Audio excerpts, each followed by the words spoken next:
네, 이번엔 2024년 10월 12일 시행 국가직 7급 생물학 개론 기출문제 그것을 해설 강의를 지금부터 이제 해볼 텐데 우선 난이도는 거의 무난하다고 생각할 거예요. 중간 정도의 난이도, 특별하게 뭐 굉장히 깊숙한 어려운 데서 문제 출제되지 않았고 그냥 무난하게 난이도가 나왔고 또 단 한 문항 또 단 한 단어도 하이크레스 생물 벗어난 건 한 개도 없고 딱 두 글자만 하이크레스 생물에서 없는 게 나와 있죠. 엉치. 근데 엉치란 말은 엉치뼈, 꼬리뼈죠. 이따 설명할 때 할 텐데. 그래서 엉치, 꼬리. 그 엉치란 말만 하이크레스 생물에 없는 단어 두 글자고 나머지는 모두 다 하이크레스 생물에 들어있는 내용, 단어 다 그대로예요. 그래서 지금부터 이제 그거에 대한 설명을 한번 해서 앞으로 또 한 보름 20일 정도 남았죠. 지방직. 12월 초에 지방직이 있는데 11월 2일인가 그럴 거예요. 예, 지방직이 있는데 지방직 보는 선생님들도 한번 거의 이걸 참고로 봐가면서 한번 들어보도록 하세요. 그래서 지금 이제 우선 나온 순서, 출제는 항상 매년 나오듯이 분자세포, 유전학, 동물생리학 여기서 몇 퍼센트가 나왔는가 그러면 거의 4%, 8%, 4% 배우면 16%거든요. 16%를 제외한 나머지 84%가 여기서 다 나온 거죠. 그래서 거의 80%가 요 세 단원에서 출제가 되는데 보통 작년 어떤 해는 요게 안 나오고 생물생리학은 근데 요즘 최근 들어서 식물생리학이 많이 나오는 대세거든요. 서울시나 경기나 이런 데서 의료기술직 이런 데서 식물생리학은 계속 한 번도 안 빠지고 출제가 그것도 막 두 문제씩 세 문제씩 출제된 거 해도 있고 그래요. 그래서 요즘에 계속 식물생리학에 많이 치우쳐서 문제가 출제되고 있는데 요번에 특이하게 식물생리학이 제로. 작년, 재작년 다 식물생리학에서 출제가 됐거든요. 여기서 제로가 되면 제로가 됐지 여기서 제로 된 적은 없었어요. 최근에.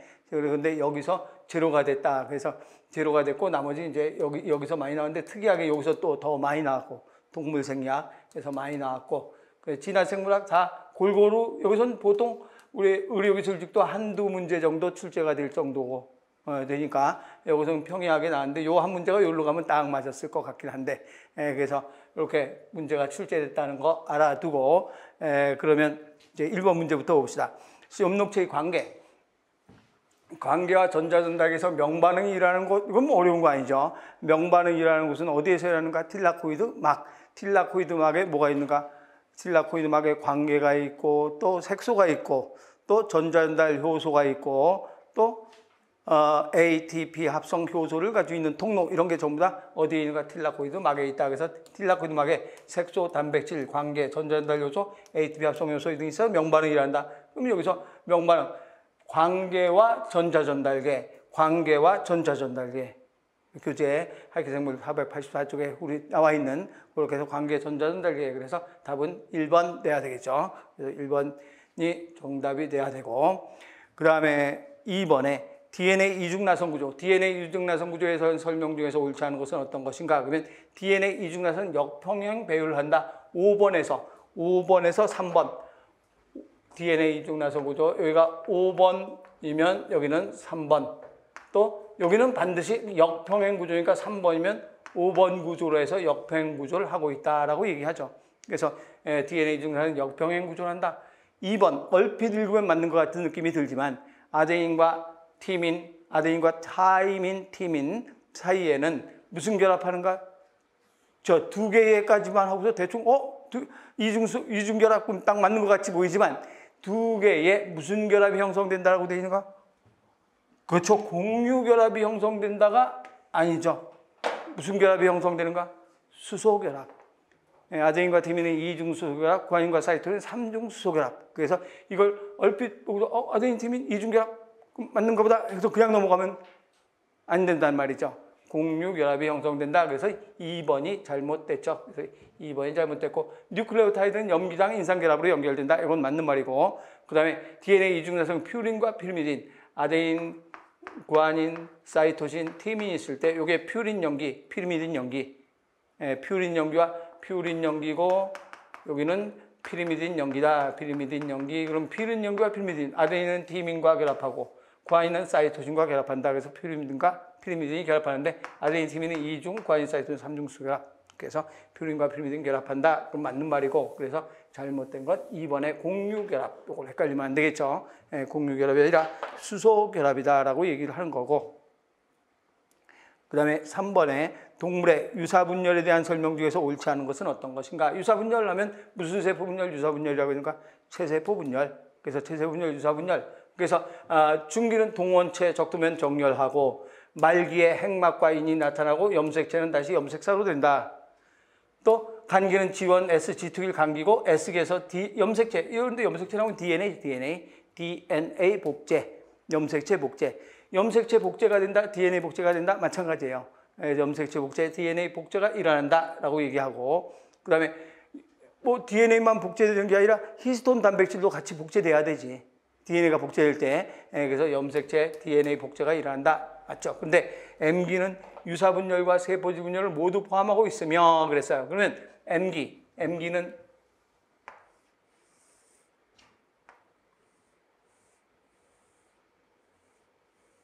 G1기, S기, G2기, 그리고 여기가 M기죠, 실제로. 그래서 M기는 전기, 중기, 후기, 말기 다 M기가 되는데, 그럼 M기는 유사분열과 세포질 분열을 모두 포함한다. 세포질 분열은 말기에서 세포질 분열하죠. 말기에서 세포질 분열 포함하고 있으면 몇 가지는 맞아요. 그런데 세포 주기가 가장 어떻다라고 했는가? 짧다 그랬죠. 그래서 M기는 세포 주기 중에서 전기, 중기, 후기, 말기로 소요 시간이 가장 짧은 시기다. 100페이지. 짧은 시기다 있죠. 그래서 M기가 가장 짧다. 그래서 잘못된 건 몇 번 잘못됐는가? 4번이 잘못됐다. 그렇죠? M기가 가장 짧은 시기, 세포 분열 기간 중에서 가장 짧은 시기다. 이렇게 얘기하고, 그 다음에 4번은 사람의 소장에서 일하는 화학적 소화에 관계하는 효소가 아닌 것은 어떤 것인가? 그러면 이건 너무 쉬운 거죠. 소장에서 일하는 거. 이거 다 이자액에 들어있으면서 나오는 것들이고, 이자액에서 나와서 소장으로 가는 효소들. 그래서 소장에서 작용하는데, 이거는 어디에서 작용하는 거?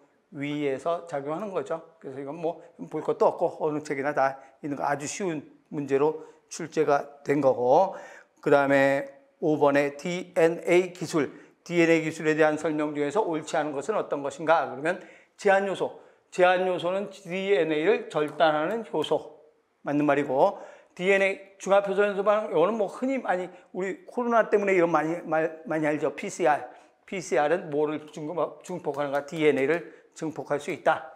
또 전기영동에 대해서 DNA 절편은 플러스에서 마이너스로 이동된다. DNA는 염기당 인산기를 가지고 있어서 무슨 전환가? 음전하니까 누구 쪽으로 가야 되는가? 그렇죠. 플러스 쪽으로 가야 되죠. 내가 마이너스인데 마이너스로 멀어지겠죠. 그래서 DNA 음전할 뛰면서 플러스 쪽으로 이동된다. 3번이 잘못된 거죠. 유전자 클로닝이란 말은 우리가 클론 생물, 클론 복제. 그럼 유전자 복제 과정에서 재조합 DNA를 다양으로 뭐 할 수 있는가? 복제할 수 있다. 그래서 DNA는 음전화를 띠기 때문에 우리 교재 629쪽에 DNA는 인산기를 가지고 있어서 음전화를 띠기 때문에 양음극에서 무슨 극으로 이동되는가? 양극으로 이동된다가 되는 거죠. 그래서 DNA는 인산기 때문에 음전하이다 라고 해야 되기 때문에 3번이 잘못된 거고, 그 다음에 6번의 지질에 대한 설명 중에서 옳지 않은 것. 지방은 그리세롤 한 분자, 지방산 세 분자. 이건 당연한 거고, 또 지방은 하나의 비극성 탄화수소가 사수가 극성 카복시가 있다. 지방산 COOH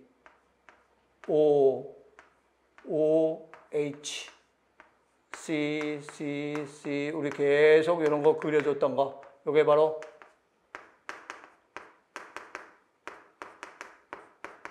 이게 무슨 산이 되는 건가?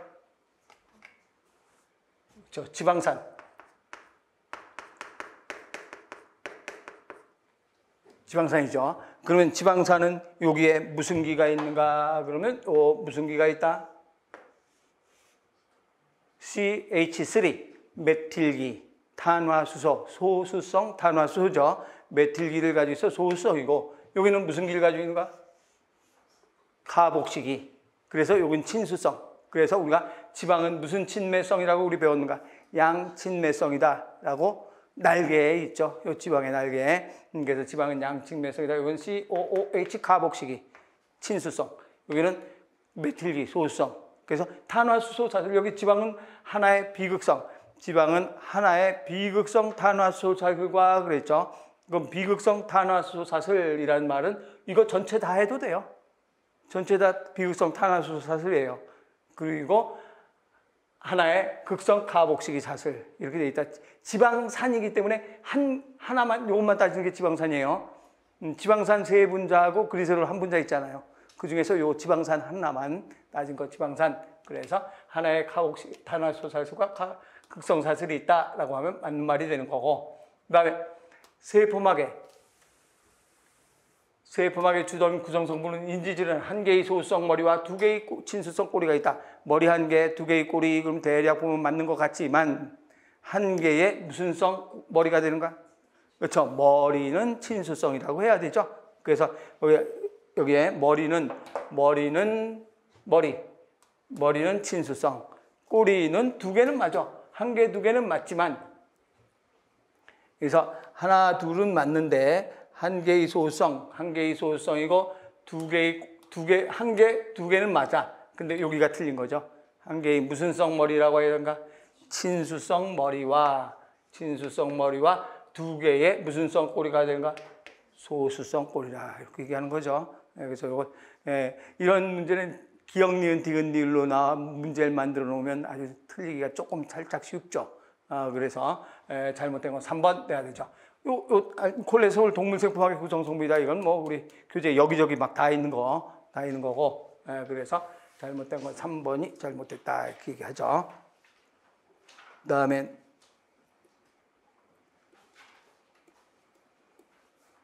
(7번은)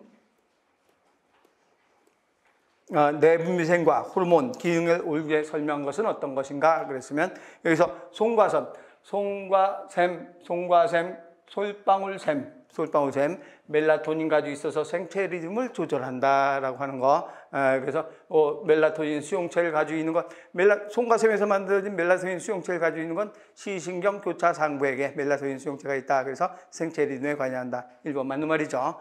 2번은 뭐가 잘못되는가? 뇌하체 후엽, 프로락틴, 젖생 성장과 젖분비 촉진. 그러면 뭘 고쳐야 되겠어요? 후엽을? 그렇죠. 젖 분비 촉진이라고 되어 있죠. 만약에 얘를 살리려면 젖생성 촉진을 고쳐야 되지. 얘 살리려면 이것도 고쳐야 되지. 전엽으로 고쳐야 되고. 그래서 이걸 다 중에서 하나만 살리려면 어떻게 고쳐야 돼요? 젖 분비니까 뇌하체 후엽에서 뭐라고 하면 되는가? 옥시토신으로 고치면 더 보기가 깔끔하죠. 하나만 딱 고치면 나머지 해결되죠. 이건 젖 분비라고 되어 있으니까 프로락틴은 아니에요. 이거 대략 받고 이걸 전엽만 고치면 안 되고, 이걸 고쳐야 돼요. 이거를 뭘로 고쳐야 되는가? 옥시토신 고치면 이것만 하면 나머지 다 살릴 수 있죠. 그 다음에 갑상샘에서 칼시토닌 물질대사 촉진 및 유지, 이것도 뭐만 고치면 되는가?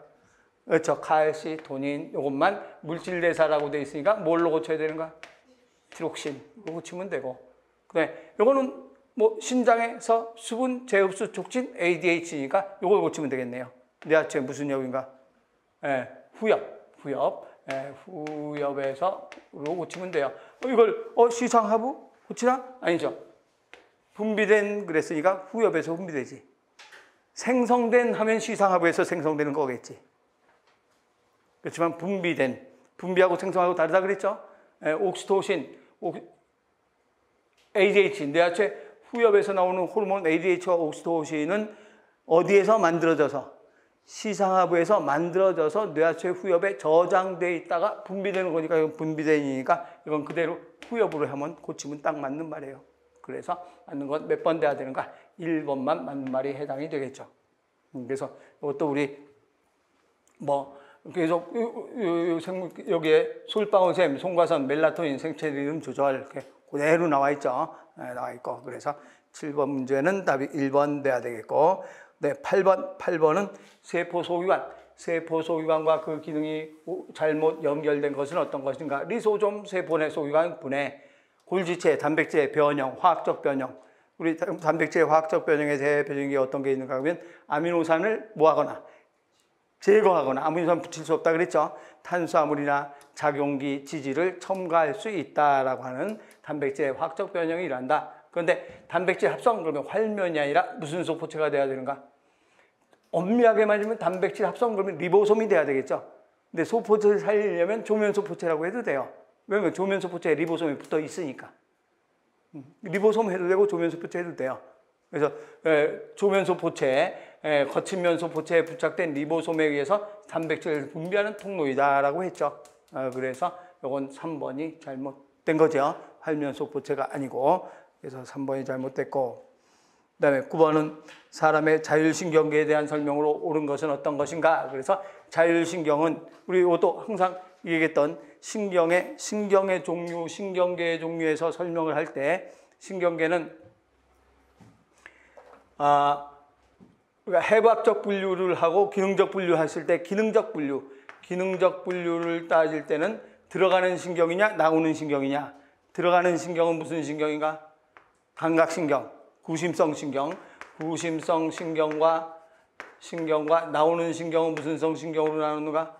원심성 신경으로 나눠서 구심성 신경에는 뭐가 있었는가? 감각신경, 감각뉴런, 감각신경이고 신경계.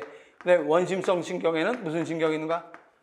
운동신경계하고 무슨 신경계 있었는가? 교감신경과 부교감신경계가 있다 그랬죠. 그래서 요 두 가지는 무슨 성신경인가? 체성신경계라고 했고, 요 두 가지는 무슨 신경계라고 했는가? 자율신경계라고 설명을 했죠. 그렇게 해서 우리가 쭉 설명을 했어요. 그러면 자율신경계 그러면 분명히 자율신경계는 무슨 성 신경계가 돼야 되는가? 원심성 신경계지. 자율신경이 구심성 신경계. 들어가는 자율신경 없다 그랬지. 항상. 그러면 심장 같은 거, 심장이 뛴다 그러면 이거 다 나오는 신경이 있잖아요. 그럼 심장 아픈 걸 느끼는 거? 그거는 이걸로 느끼는 거야. 자율신경으로 느끼는 게 아니고 심장 아픈 걸 느끼는 건 감각신경으로 심장 아픈 걸 느끼고, 감각신경으로 심장이 아프다는 걸 느끼는 거고, 심장 빨리 뛰라 늦게 뛰라는 건 자율신경 전부 다 나오는 거. 원심성 신경이다. 이거 틀리기 쉽다고 많이 설명했던 거예요. 이게 틀렸고. 네, 부교감신경은 뇌줄기와 엉치로부터 뻗어나온다. 부교감신경. 교감신경이 뻗어나오는 곳은 어디에서 뻗어나오는가?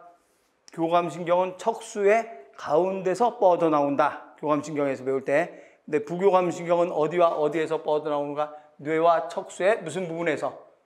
꼬리. 뇌와 척수의 꼬리인데 요거를 여기서 무슨 말로 표시해야 되는가? 엉치란 말로 단어를 사용을 한 거죠. 그래서 근데 엉치가 꼬리인 거는 다 알죠? 꼬리뼈, 엉치뼈. 그래서 뇌와 척수의 엉치, 꼬리 부분에서 뻗어나온다. 그래서 2번이 맞는 말이 되는 거죠. 그 다음에 교감신경의 절전, 신경절 후 뉴런. 신경절 후 뉴런. 실제로 요거 띄어쓰기 해야 되거든요.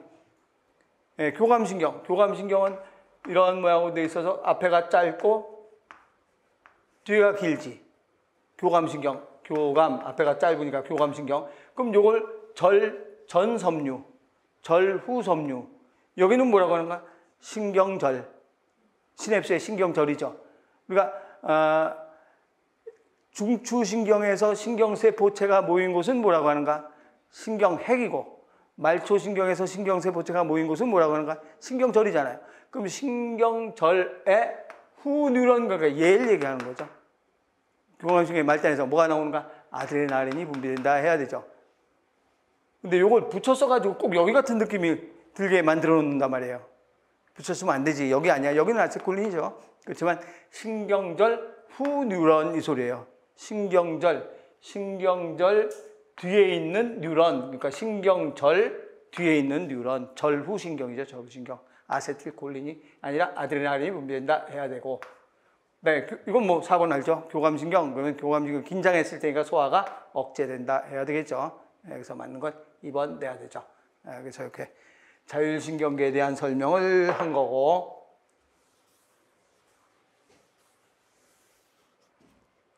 그 다음에 넘어가서 10번 문제는 정수의 발달. 정수에서 정자의 양분을 공급하는 거, 이것도 여러 번 얘기했던 거죠. 두 가지 세포가 있다. 무슨 세포와 무슨 세포가 있는가? 세로톨리 세포하고 레이디 세포. 세로톨리 세포는 누구의 영향받는가?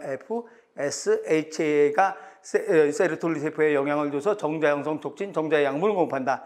레이디 세포는 테스토스테론을 나오도록 만들어준다. LH가 레이디 세포에 자극해서, 그래서 여기는 정자세포의 영양분 공급, 그러니까 세로톨리, 정자 형성 과정에서 영양분 공급. 요 지금 이 밑에 내가 여기 해설로 써놓은 거, 이런 것들은 하이크의 생물에 있는 거 손 한 번도 안 댄 거예요. 그대로 발췌한 거예요. 하이크의 생물에 있는 책 그대로 발췌한 거. 그래서 그것만 내가 여기 나온 것만, 문제에 나온 것들만 빨간 걸로 표시를 해놨어요. 나머지는 손 하나도 안 되고 그대로 톡시 하나 안 고치고 그대로 있는 하이크 생물 안에. 그래서 이건 정수에서 나온 세포 중에서는 레이디 세포, 세로톨리 세포인데, 레이디 세포는 정자 형성 영양물질 공급한다라고 되어 있고, 세로톨리 세포는 LH의 자극을 받아서 테스토스테론 형성한다. 뭐 여러 번 그림으로까지 설명을 했던 문제고. 그래서 그다음에 11번은 포장을 이용한 세포호흡 과정, 세포호흡에 대한 문제치고는 너무 쉽게 나왔죠. 세포호흡이 굉장히 해당 과정 쫙 나오고 그런 문제가 국가직이나 지방직이나 서울시에서 계속 출제가 됐었는데, 이렇게는 뭐 완전히 고등학교 문제죠. 그래서 포장을 이용한 세포호흡 과정 순서대로 제일 먼저 뭐가 되는가? 해당 과정. 두 번째는 피루산 산화화 TCL 회로. 그 다음에 세 번째가 산화적 인산화가 돼야 되죠. 그래서 가다나라. 그래서 가다나라 2번 돼야 되겠죠. 이건 뭐 워낙 문제가 쉽게 출제가 됐던 문제고, 그다음에 이것도 뭐 자세하게 우리 이렇게 순서대로도 다 써줬잖아요. 그래서 세 단계로 나면 이렇게 세 단계로 나눈다 그랬고, 네 단계로 나면 이렇게 나누라 그랬죠. 그래서 나눠줬고, 그 다음에 12번은 사람의 청각에 대한 설명 중에서 옳지 않은 것은 어떤 것인가? 그러면 높은 주파수는 낮은 주파수보다 나눈창에 더 가까운 부분을 파동시킨다. 우리가 귀 배울 때 음파에서 고막의 달팽이관에 고막에서 청소골, 망치뼈, 모르뼈, 등자뼈 있고, 여기가 무슨 창이라고 했는가? 나눈창. 그 다음에 무슨 관으로 들어가는가? 달팽이관으로 들어가는데, 여기는 진동수가 어떻다 그러는가? 진동수가 많은 높은 음이라고 얘기했죠. 높은 음을 느낀다. 그래서 여기에 있는 기저막은 어떤 모양으로 생겼는가? 여기에 기저막은 좁고 딱딱하다. 기저막. 요 바닥막이죠. 여기 있는 바닥막은, 나눈창 근처에 있는 바닥막은 좁고 딱딱하고, 여기에 있는 기저막은 넓고 유연하다 그랬어요. 그래서 좁고 딱딱하니까 굉장히 진동을 많이 해야 여기서 진동을 할 수 있죠. 넓고 유연하기 때문에 진동을 조금만 해도 여기서 진동을 하죠.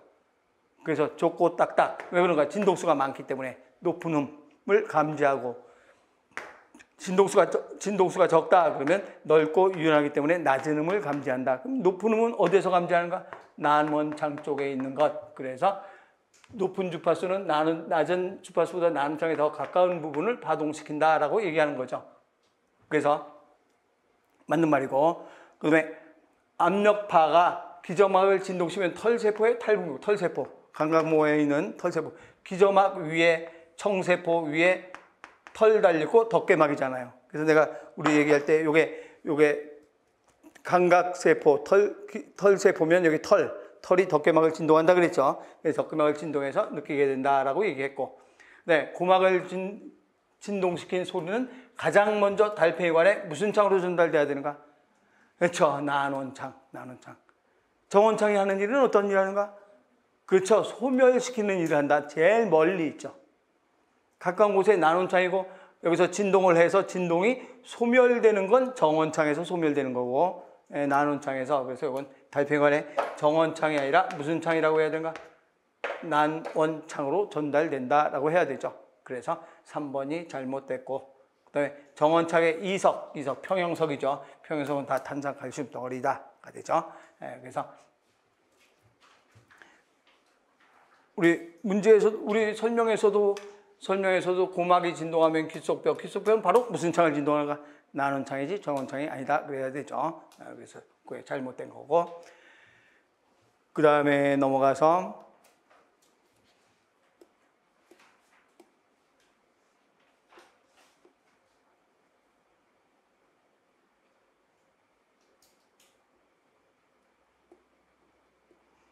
네, 13번은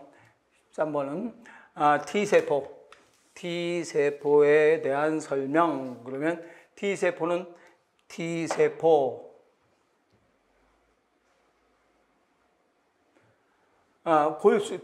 골수에서 만들어지고 가슴샘이니까 사이머스. T세포, 가슴샘에서 성숙된다. 맞고. 네, T세포는 특별한 항원 결정부의 특이성을 가진다. 무슨 자 모양? 항원 결정부, T세포가 결정한 항원 결정부의 특이성을 가지는 건 T세포의 수용체, TCR은 무슨 자 모양인가? I자형. I자 모양의 위에 특이한 항원 결정부가 있죠. B세포는 무슨 자형? Y자형. BCR, Y자형. TCR은 I자형. 그래서 BCR은 Y자형이고 TCR은 I자형인데 하나는 알파, 하나는 베타 생긴 모양이 다르다 그랬죠. T세포에 여기 항원 결정부. 항원 결정하는 부분, 항원 에피톱의 특이성을 갖는다. 이 부분 때문에 특이성을 갖는다 이 소리예요. 항원 결정부는 다른 말로 에피톱이라고 그랬죠. 항원 결정기 맞고. 네, 활성화된 도움 T세포는 사이토카인 분비한다. 이것도 여러 번 설명했던 거고. 사이토카인 중에서 인터루킨 뭐가 되는가? 1, 2 중에서 인터루킨 항원 제시세포는 인터루킨 1. 도움 T세포는 인터루킨 2. 그래서 1, 2 순서로 외우라 그랬잖아요. 그래서 항원 제시세포가 분비하는 사이토카인은 인터루킨 1이고 도움 T세포가 분비하는 사이토카인은 인터루킨 2. 그래서 1, 2 순서로 외우니까 외우기도 쉽다 그랬어요. 그래서 인터루킨 요건 2에 2. 인터루킨 2라는 사이토카인을 분비한다가 되죠. 그래서 외우기 쉽게 사이토카인 인터루킨 항원 제시세포는 1, 도움 T세포는 2 얘기했던 거고. 그 다음에 이거는 내가 맨날 노래 불렀죠. 도, 이, 사 그랬죠. 도이사, 그리고 독, 일, 팔 그랬죠. 도이사, 독일팔. 도움 T세포는 MHC2형과 결합하며 CD4와 결합한다 그랬죠. 독성 T세포는 MHC1과 결합하면서 CDA와 결합한다. 도이사, 독일팔. 맨날 얘기했더니 맨날 노래 부르던 게 나오잖아요. 그래서 세포 독성 T세포의 CD4, 독 1, 8이니까 8 단백질은 독 1, 그러니까 1형 MHC와 결합한다 해야 독 1, 8 되잖아. 그거는 됐죠? 그래서 이건 이렇게 해서 도이사, 독일팔 요것만 알면 충분히 풀 수 있게 나온 거고. 14번은 이것도 2차 신호전달치고는 여태까지 나온 국가직에서 나온 2차 신호전달치고는 굉장히 쉽게 나온 거죠. 2차 신호전달은 지단백질 결합 수용체가 지단백질과 결합해서 여러 가지 신호전달하는 거, 증폭시키는 거 이런 걸로 복잡한 걸로 나왔는데 그냥 이거는 완전히 겉껍데기 같이. 그래서 이번에는 좀 난이도가 아주 거의 중 정도 상으로 만들어 놓은 게 거의 없어요. 문제가 쭉 풀어보니까. 그런데 실제로 우리는 좀 나하고 수업하는 여러분들은 어렵게 배우는 편이거든요. 그래서 살짝 어렵게 나와주는 게 우리한테는 더 이익이에요. 왜 그런가 그러면 딴 사람이 많이 틀리니까. 근데 조금 살짝 쉽게 나오면 쉽게 공부한 사람도 다 맞거든요. 커트레인이 높아지죠. 그래서 살짝 어렵게 나오고 시험 보고 나서 좀 어렵다 그러면 그게 여러분들한테 우리한테는 좋아요. 우리 책을 거의 1000페이지 책 갖고 하이크의 생물 배우잖아요. 맨날 하이크의 생물의 불만이 뭐냐면 책이 너무 두껍다. 이게 얇게 만들어줄 수 없느냐? 못 만들어요. 그래서 우리한테는 조금 어렵게 나오는 게 좋은데 이렇게 쉽게 나오면 얇은 책 갖고도 다 될 수도 있으니까. 그래서 이번에 조금 난이도가 중 그 정도. 그래서 세포의 2차 신호전달자가 아닌 것은 뭔가 바로 그냥 읽으면 나오죠. 2차 신호전달자, 우리 2차 신호전달자 그러면 1차 신호전달자, 이거는 무슨 뜻인가 해서, 이건 지단백질은 주변부 단백질이에요. 신호전달자도 아니에요. 스위치예요, 스위치. 스위치고, 그 다음에 2차 신호전달자에는 어떤 게 있는가? 그러면 2차 신호전달자에 요거 다 그대로 써줬던 것 중에서 5가지 해줬잖아요. 5가지 중에서 여기 2차 신호전달자 CAMP, IP3, DAG 이렇게 해서 3가지가 출제가 됐던 거죠. 지금은 요거 IP3, CAMP, DAG 이렇게 3가지만 딱 출제가 된 건데 실제로 이제 2차 신호전달자에 이렇게 5가지가 있는 거죠. 이렇게 5가지가 있는 것들이고 그래서 2차 신호전달자 5가지 중에서 3가지만 여기 나와 있는 거고 그래서 G단백질 4번 내야 되고 그 다음으로 넘어가서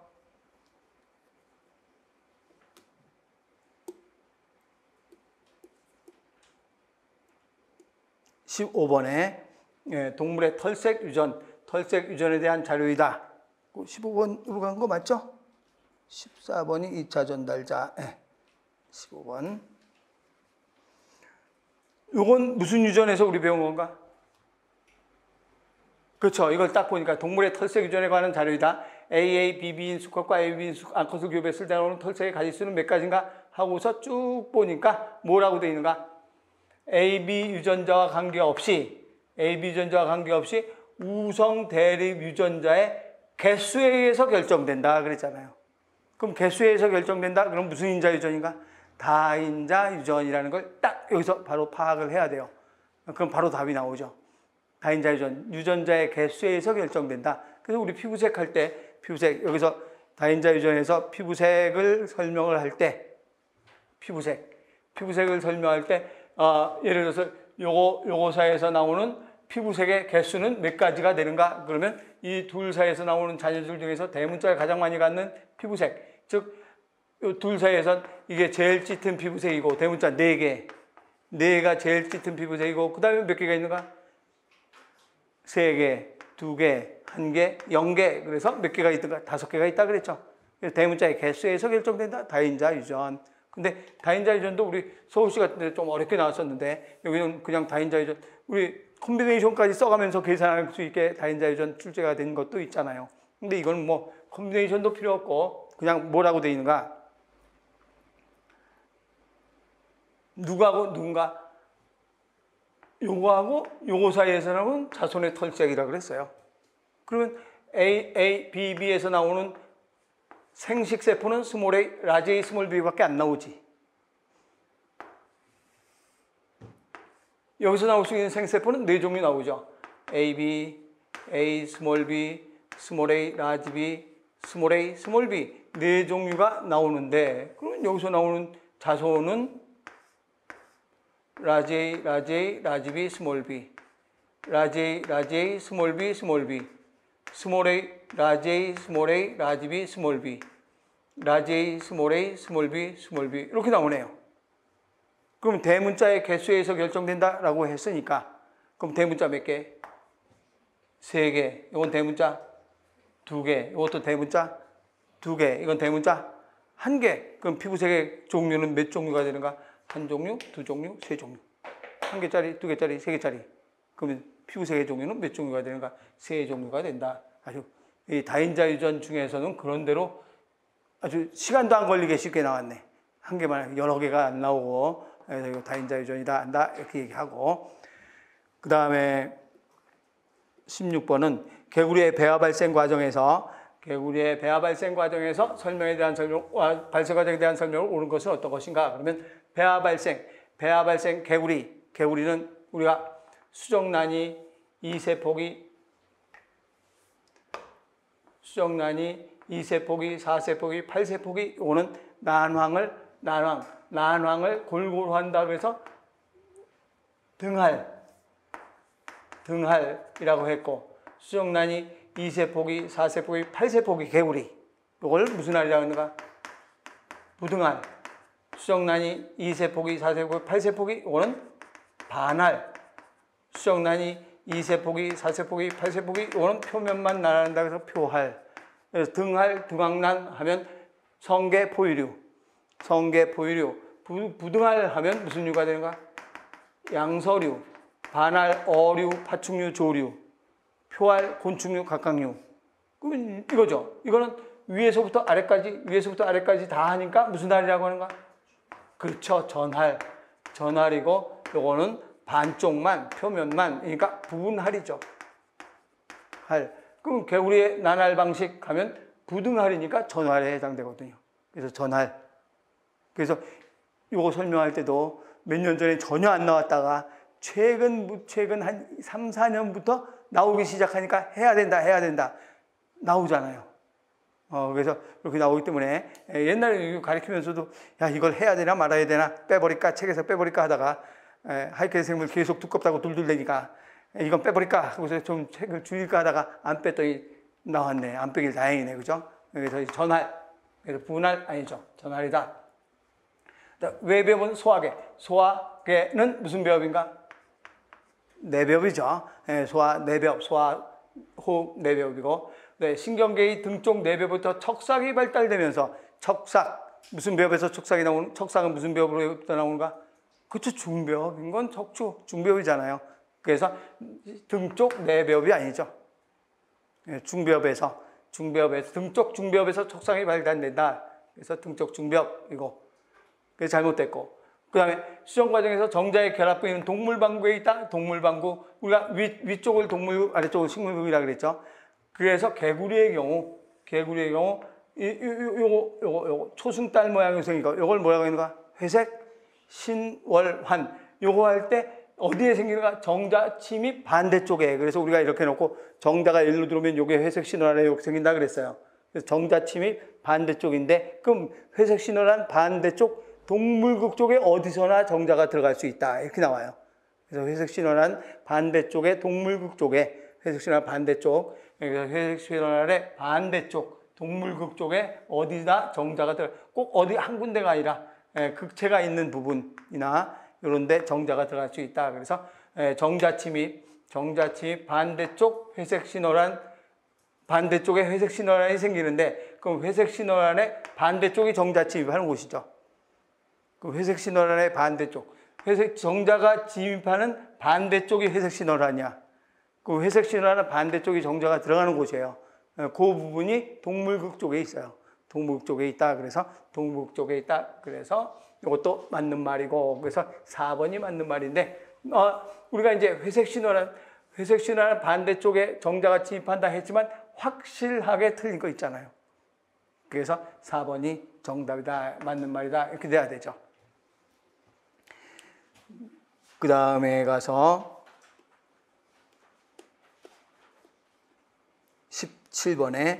17번도 마찬가지. 군집 내 종간 상호작용에 옳지 않은 것은 어떤 것이냐? 편리공생. 편리공생은 한쪽은 이익, 다른 쪽은 아무렇지도 않죠. 이렇게 되는 거, 이건 뭐라 그래야 되는가? 그렇죠. 포식자가 피식자를 죽여서 영양분을 공급받는다 그러면 포식자가 피식자를 잡아먹는 거잖아요. 포식, 피식 관계지. 그래서 1번은 우선 1번이 바로 잘못됐죠. 그러면 2번에 경쟁은 두 종 간의 제한을 초래해서 서로 생존에 부정적인 경쟁. 상위공생 양쪽 다 이익이 있다. 베이츠의태, 뮬러의태 했었죠. 베이츠의태는 무해한 종이 무슨 종을 담는가? 무해한 종이 포식을 피하기 위해서 해로운 종을 담는 것. 이건 베이츠의태라고 했고. 그러니까 여기서 무해한 놈이 있고 해로운 놈이 있다. 그런데 해로운 놈, 그러니까 독성이 없는 놈. 그냥 간단하게 독성이 없는 식물 열매가 있고 유독한 식물 열매가 있다. 근데 요 놈이 이걸 담는 거지. 그럼 요 열매하고 똑같이 닮으면 동물이 지나가다가 요거 하나 딱 먹고 나서 배탈 나고 난리가 났다 그러면 요거랑 똑같이 생긴 무독한 것도 안 먹지. 안 잡혀 먹죠. 이런 걸 무슨 의태라는 거야? 베이츠 의태. 그런데 맛 없는 것끼리 잡는 것. 맛 없다, 맛이 없다. 이런 놈끼리 닮는, 이런 열매끼리 닮았다. 그럼 이건 무슨 의태인가? 뮬러 의태. 이거 한번 먹어보고 야 이거 되게 맛없구나. 똑같이 생겨서 이거 안 먹지. 또 이거 먹고 되게 맛없구나. 이거 안 먹지.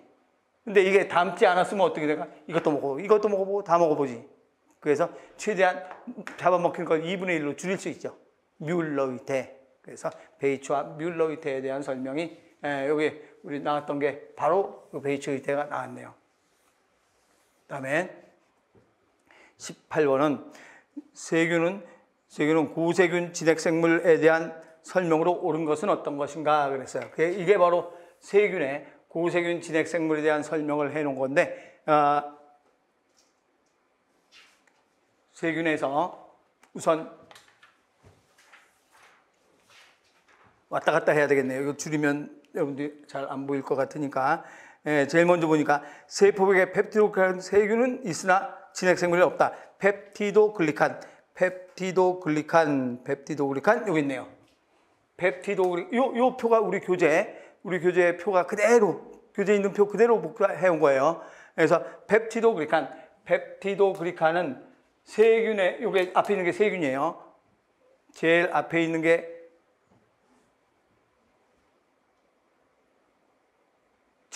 게 세균, 두 번째는 고세균, 그 다음에 진핵생물이에요. 세균, 고세균, 진핵생물력. 그러면 쭉 내려가서 바로 있네. 이거 안 지워도 되겠구나. 세균은 펩티도글리칸 있다. 근데 고세균은 펩티도글리칸이 없다. 진핵생물 당연히 없다. 이건 나중에 분류학 배울 때 나와요. 분류학 배울 때 이제 이렇게 나오는데 우리 있는 책 그대로 해놓은 거예요. 그래서 없다 하고 그 다음에 그래서 1번은 세균의 세포의 펩티도글리칸은 세균과 고세균은 있으나 고세균에 없어요. 세균은 있지만 고세균과 진핵생물은 없다라고 해야 되죠. 세균은 있지만 펩티도글리칸이 세균엔 있지만 고세균과 진핵생물엔 없다라고 해야 되고 그 다음에 두 번째는 스트եպ토마이신에 대한 감수성. 스트եպ토마이신의 감수성은 여기에 나왔죠. 보니까 스트եպ토마이신의 감수성은 세균만 있고 고세균과 진핵생물은 감수성이 없어요. 그래서 세균만 감수성이 있고 고세균과 진핵생물은 감수성이 없다라고 돼 있고 그 다음에 3번에 가서 마그로돌라세인 소기관은 고세균에는 없다. 마그로돌라세인 소기관은 고세균에는 없다. 맞죠? 그래서 요게 하나가 딱 맞네요. 고세균에는 없다. 세균도 없지만 고세균도 없다. 그래서 마그로돌라세인 고세균에만 없다 그러면 안 되겠지. 그냥 고세균이 없다. 세균은 신경 쓰지 않고 고세균만 물어본 거예요. 없다. 그래서 3번이 맞는 말이 되고 4번에 여러 종류의 RNA 중화표소가 세균에 있다. 여러 종류의 RNA 중화표소. RNA 중화표소는 세균은 몇 종류인가? 한 종류. 이렇게 딱 나와 있네요. 그 세균은 RNA 중화표소가 한 종류이다. 그러니까 세균에 RNA 중화표소가 여러 종류가 있다라고 하면 안 된다는 얘기죠. 그래서 이 표를 요게 세균과 고세균과를 비교해 놓은 표인데 요 표가 지금 색깔이 이렇게 된 건 우리 책은 그대로 그냥 딱 복사해서 따 붙였기 때문에 색깔로 해 놓은 거에 된 거예요. 그래서 우리 교재 731쪽에 이 내용의 그래프가 그대로 나와 있는 거예요. 세균, 고세균, 진핵생물 비교한 게 한 개도 안 빠지고 그대로 나와 있죠. 그 다음에 넘어가서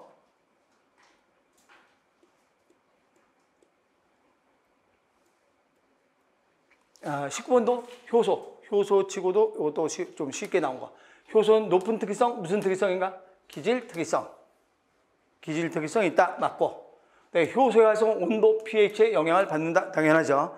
또 효소 반응 저해제를 넣으면 당연하지. 반응 속도는 뭐 하겠어요? 그래서 저해제를 넣으면 당연히 감소한다라고 해야 되죠. 그래서 그리고 최대 반응 속도는 모든 효소가 기질과 결합할 때 최대 반응 속도. 모든 효소가 기질과 결합했을 때 최대 반응 속도이다. Vmax. 얘기한 거죠. 경쟁적 저해제 처리했을 때, 비경쟁적 저해제 처리했을 때 이렇게 세밀하게 안 나오고 그냥 이렇게 나왔죠. 이것도 좀 쉽게 나온 문제가 돼서 잘못된 건 증가가 아니라 감소한다라고 해야 되죠. 그 다음에 20번은 수용체가 핵이나 세포제에 있는 호르몬이 아닌 것.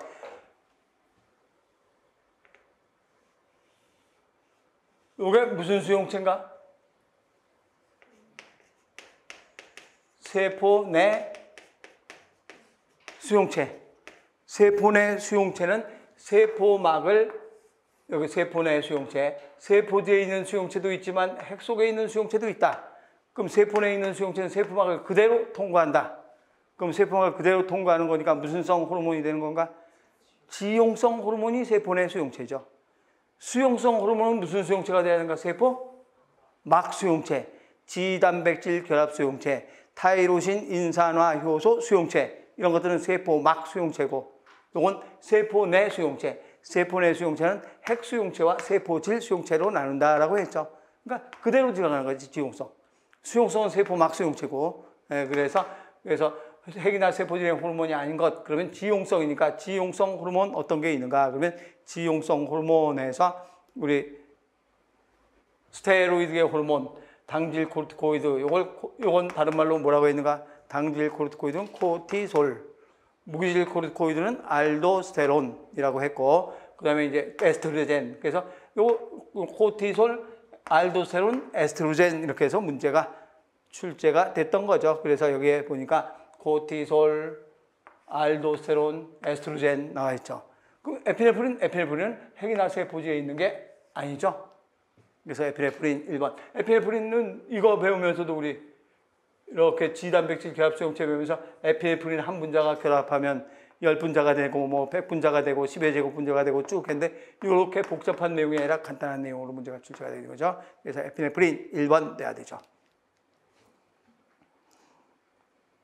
그 다음에 넘어가서 사람의 뉴런의 흥분 전도에 대한 설명으로 옳지 않은 것은 어떤 것인가? 그러면 흥분 전도에 대한 설명.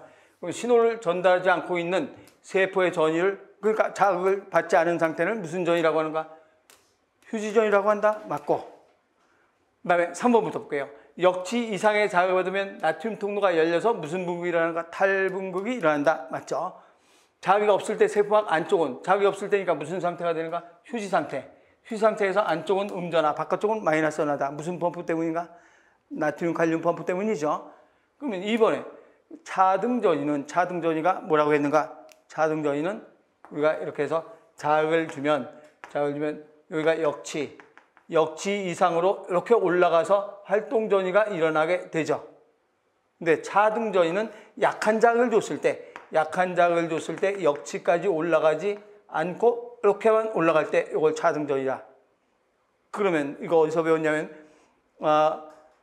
시간합, 공간합 배울 때 배웠어요.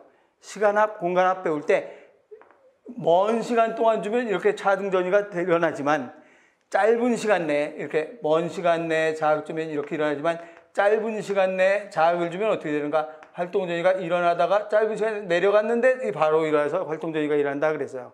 그때 요때 요것을 무슨 전이라고 했는가?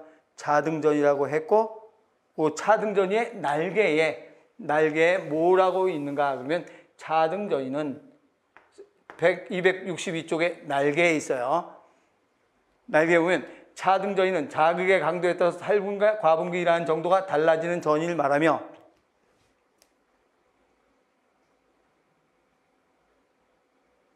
차등전이는 발생 지점에 따라 자극의 강도에 따라서 탈분기나 과분기라는 정도가 달라지는 전이를 말하며, 차등전이는 발생 지점으로부터 거리가 멀어짐에 따라서 뭐하는가? 쉽게 소멸된다. 축색을 따라서 이동해서 먼 거리까지 전달한다. 틀렸지? 요까지 있는 줄 몰랐죠? 요거 날개에 있어, 날개. 몇 페이지에 날개에 있는가 하면 요 262쪽에 날개에 요 말이 그대로 있어요, 그대로. 그래서 요 날개에 보면 차등적인 거리가 멀어짐에 따라서 쉽게 소멸된다라고 돼 있죠. 그래서 내가 우리 날개에다가 이거 써놓으면서도 뭐 이런 것까지 나올래나 했더니 나왔네. 소멸된다. 날개 있죠? 책에 찾으니까. 날개 나와 있어요. 여기 요 페이지에. 그래서 소멸된다가 되지 먼 거기까지 전달한다 말도 안 되죠. 차등전인데. 그래서 2번이 잘못된 거고. 그 다음에 22번에는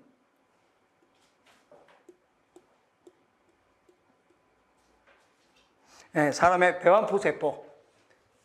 사람의 배반포세포에서 배아로 발생하는 부위, 우리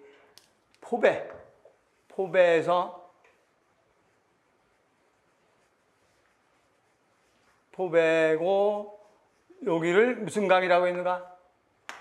할강. 또 다른 말로는 무슨 강이라는가? 난할강 해도 되고 포배강 해도 되고 그리고 여기에 있는 요걸 뭐라고 했는가? 안쪽 세포 덩어리. 다른 말로 내세포괴. 그래서 내세포괴가 뭘로 발생한다라고 했는가? 배아로 발생한다라고 그림 그려가면서 했었죠. 여기 바로 배아로 발생할 수 있는 부위 그러니까 바로 내세포괴가 되는 거죠. 내세포괴가 배아로 발생한다. 우리 교재에도 뭐라고 되어 있는가 하면 교재에 있는 내용은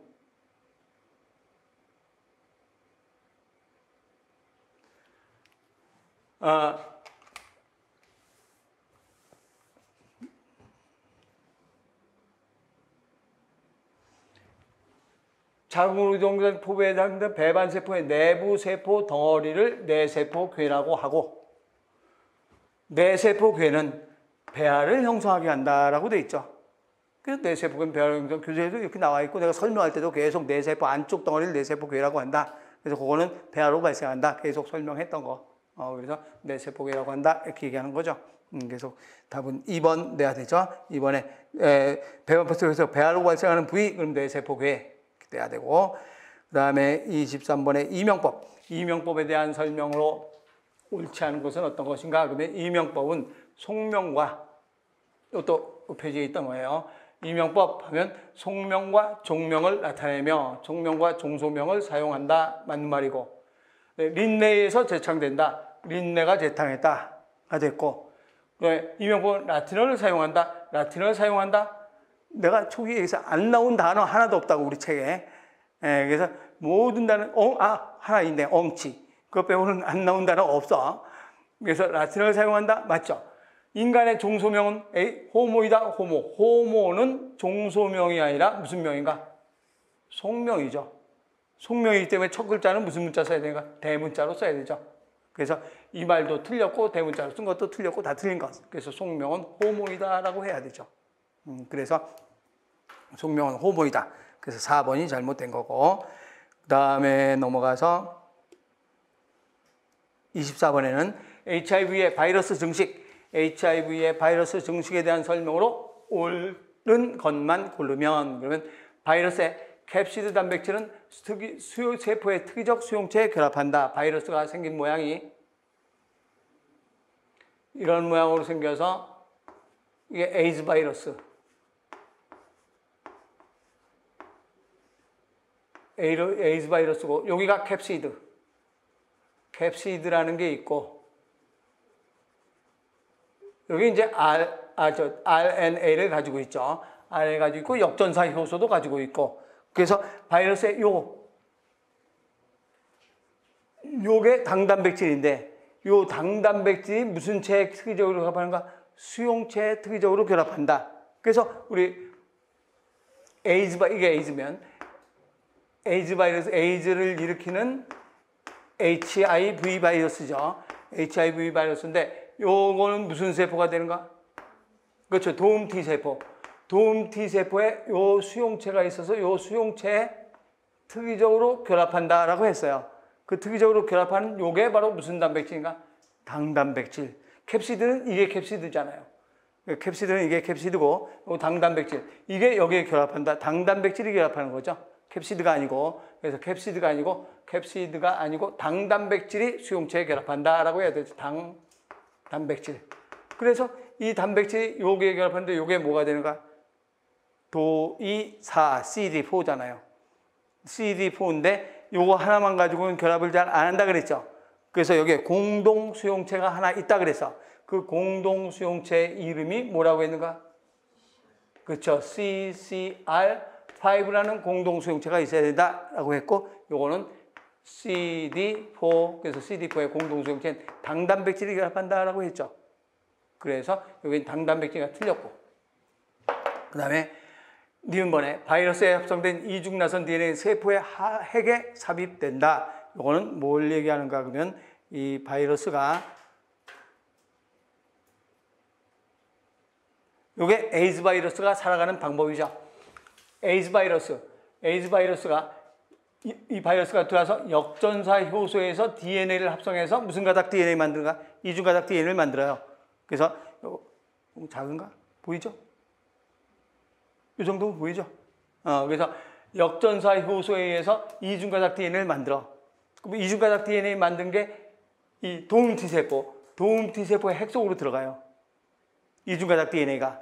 그럼 이중가닥 DNA가 도움 T세포의 핵 속으로 들어가서 여기에서 뭘 만드는가? 캡소미어라는 걸 만들어서 캡시드를 만들어서 조립을 해요. 그래서 밖으로 나와. 그래서 이제 이 문제에서 나온 건 뭐가 나왔는가 그러면 위에 올라가서 니은번에 바이러스에 합성된 이중 DNA는 세포의 핵에 삽입된다. 바이러스에서 합성된 이중나선 DNA, 바이러스에서 합성된 이중나선 DNA는 핵에 삽입된다. 라고 얘기하는 거예요. 이중나선 DNA가 핵에 삽입돼서 프로바이러스가 돼요. 핵에 삽입된다가 되고, 그 다음에 디귿번은, 그래서 니은 맞는 말이고, 디귿번에 바이러스는 역전사 요소를 이용해서 상보적인 DNA를 합성한다. 바이러스는 역전사 효소를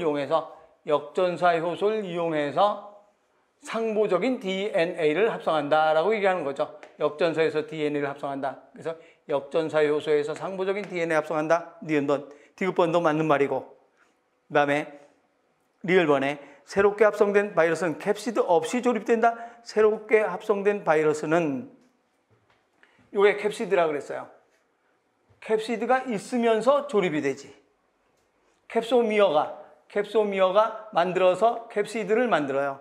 캡시드를 만들면 캡시드를 만들어서 조립돼서 밖으로 나온다라고 해야 되죠. 그래서 캡시드를 만들어서 조립된다. 그래서 리을번은 잘못됐고, 그래서 거기 한번 쭉 다시 읽어보면, 기억번에는 바이러스의 캡시드 단백질이 아니라 무슨 단백질이라고 해야 되는가?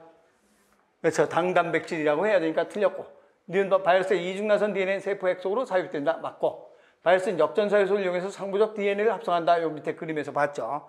그리고 바이러스 단백질은 캡시드를 만들어야 조립이 된다. 그래서 밖으로 나갈 수 있다. 그래서 잘못됐고 맞는 건 니은 디귿번이 맞는 말이죠. 3번 내야 되죠. 이렇게 얘기하고, 바이러스라고 하고, 그 다음에 넘어가서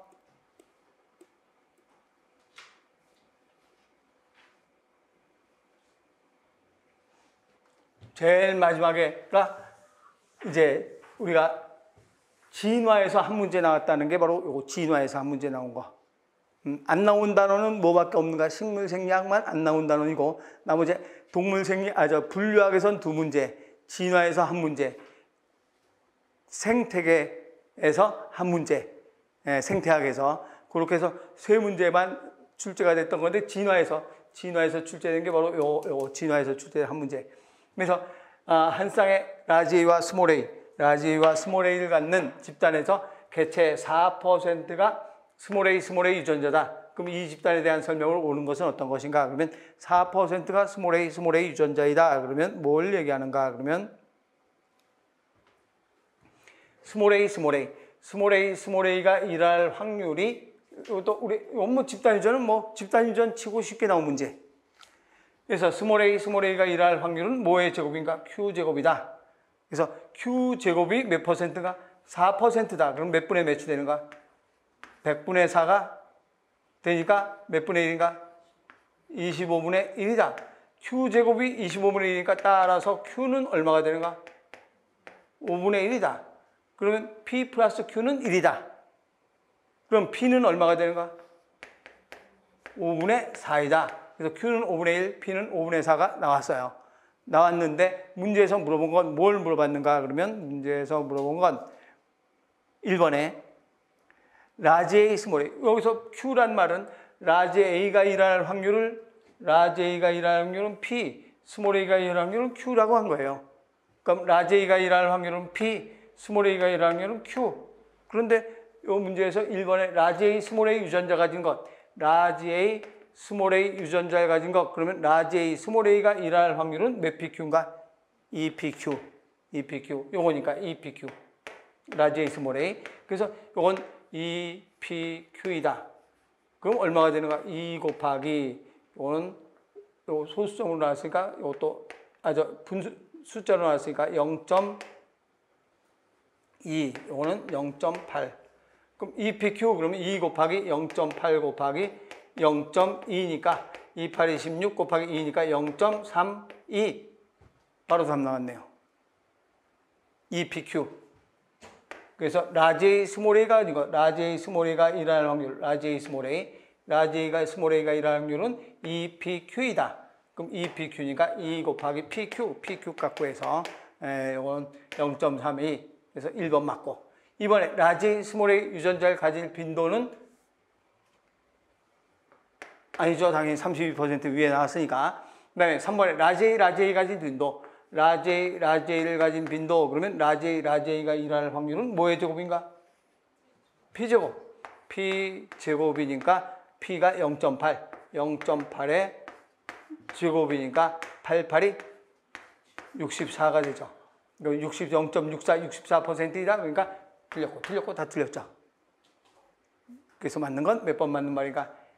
1번만 맞는 말이 되죠. 그래서 집단 유전도 좀 제법 좀 쉽게 나온 편이 유전이 되는 거고, 이렇게 해서 이제 우리가 좀 쭉 해봤는데, 알크레 생물에 있는 내용 중에서 하나도 빠진 게 없는데, 앞으로 이제 여러분 볼 것도 그렇게 나오면 좋고, 그런데 욕심은 요거보단 살짝 어렵게 나왔으면 좋겠다는 욕심은 내 욕심이죠. 그래야 우리들이 더 합격선에 더 가까워지는 거죠. 이렇게 하고, 이제 앞으로 또 우리 시험 볼 한 3주 정도 남은 지방직 선생님들도 꼭 100점 맞아서 합격할 수 있도록 하고, 또 내년에 시험 보는 선생님들 모두 다 합격하기를 바라겠습니다. 수고했습니다.